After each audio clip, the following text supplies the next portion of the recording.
Technical civil shorts में आप सभी का स्वागत है। आज के शॉर्ट वीडियो में हम स्कैफोल्डिंग, फोमवर्क, शटरिंग, सेंटरिंग और स्टेजिंग को सिंपल और साधारण शब्दों में समझेंगे। इसलिए आप सभी से अनुरोध है कि हमारे साथ इस वीडियो में आखिर तक बने रहिएगा। आइए बात करते हैं स्कैफोल्डिंग के बारे में। तो आपने कंस्ट्रक्शन साइट के ऊपर देखा होगा कि जमीन पर खड़े रहकर एक इंसान जिस हाइट तक काम कर सकता है वो कर लेगा, लेकिन जब हाइट ज्यादा हो जाती है तो उस समय हमें एक एडिशनल प्लेटफॉर्म की जरूरत पड़ती है जो हमें आगे ऊपर की हाइट पर काम करने का एक्सेस दे सके।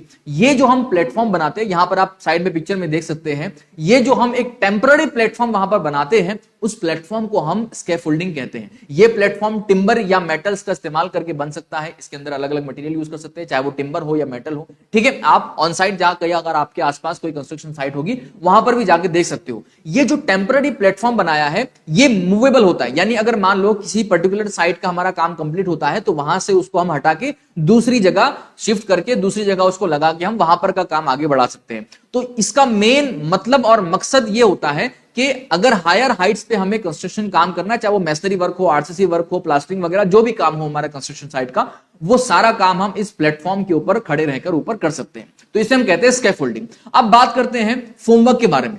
तो फोमवर्क जानने के लिए समझ लीजिए कि हमारे पास जितने भी स्ट्रक्चरल मेंबर्स होते हैं उनको आपको पता होगा कि हम उनकी पहले से डिजाइन करते हैं और उनका एक वेल डिफाइंड शेप और साइज होता है कि भाई अगर बीम कास्ट करना है तो बीम इतने बाय इतने का होना चाहिए और इस शेप में होना चाहिए। कॉलम कास्ट करना है तो कॉलम इतने बाय इतने का होना चाहिए और इतना इसका शेप होना चाहिए। अब साइड के ऊपर इन सब चीजों को ध्यान रखने के लिए हम क्या करते हैं, वहां पर एक मोल्ड फॉर्म करते हैं। आप यहां पर देख सकते हैं, वहां पर हम क्या करते हैं, पर्टिकुलर साइज और शेप का एक मोल्ड फॉर्म करते हैं और उस मोल्ड के अंदर, मोल्ड यानी ढांचा, ठीक है, उस मोल्ड के अंदर हम बाद में कंक्रीट को भरते हैं, पोर करते हैं और जैसे ही वो हार्ड हो जाता है वैसे हम उस मोल्ड को बाहर निकाल लेते हैं। तो ये जो मोल्ड हमने वहां पर फॉर्म किया, चाहे वो स्लैब के लिए बनाया हो, चाहे वो बीम के लिए बनाया हो, कॉलम के लिए बनाया हो, फुटिंग के लिए बनाया हो, जो मोल्ड हमने जिस शेप और साइज का बनाया था उसके अंदर कंक्रीट हमने भरा, कंक्रीट हार्ड हो गया, हमने मोल्ड के चारों तरफ से साइड निकाल लिए, उसको हम कहते हैं फोमवर्क। ये जो मोल्ड हमने बनाया था ना, उस मोल्ड को हम कहते हैं फोमवर्क। ओके, उम्मीद आपको समझ में आ गया कि फोमवर्क का मतलब क्या होता है। अब फोमवर्क के अंदर दो चीजें होती है, एक होता है शटरिंग और दूसरा होता है सेंटरिंग।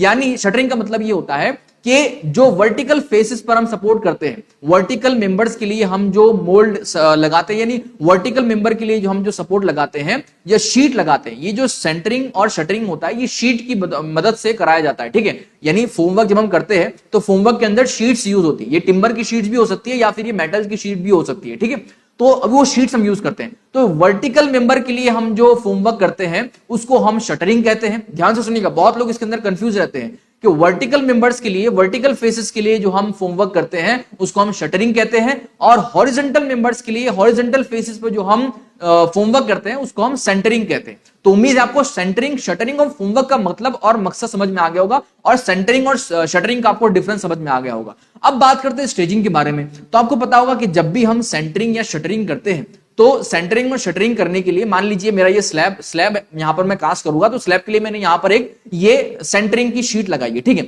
ये मैंने सेंटरिंग की शीट लगाई है। अब इस नीचे सेंटरिंग की शीट लगाने के लिए मुझे कुछ ना कुछ जो सपोर्ट लगना चाहिए जिसकी वजह से यहां पर टिकी रहे। ऊपर मैं कंक्रीट पोर करूंगा, यहां पर कंक्रीट आएगा मेरा, नीचे ये मेरी जो है चीज, ये मेरी मान लीजिए सेंटरिंग की शीट है। ठीक है, लेकिन नीचे ये किसके ऊपर टिकी हुई है, नीचे इसको यहां पर रखने के लिए मुझे यहां नीचे सपोर्ट लगाने पड़ेंगे।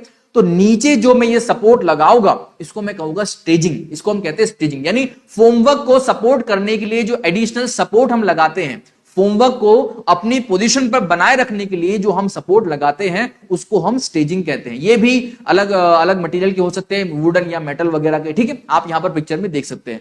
तो उम्मीद है आपको स्कैफोल्डिंग, फोमवर्क, शटरिंग, सेंटरिंग और स्टेजिंग का मतलब और मकसद सिंपल और साधारण तरीके से समझ में आ गया होगा। अगर आपको ये वीडियो पसंद आया हो तो इसे लाइक कर दीजिएगा और इसी तरह के वीडियोस अगर आप और भी देखना चाहते हैं तो हमारे इस YouTube चैनल को सब्सक्राइब करके बेल आइकन को प्रेस कर दीजिएगा ताकि आने वाले वीडियोस की नोटिफिकेशन आप तक पहुंचती रहे। धन्यवाद।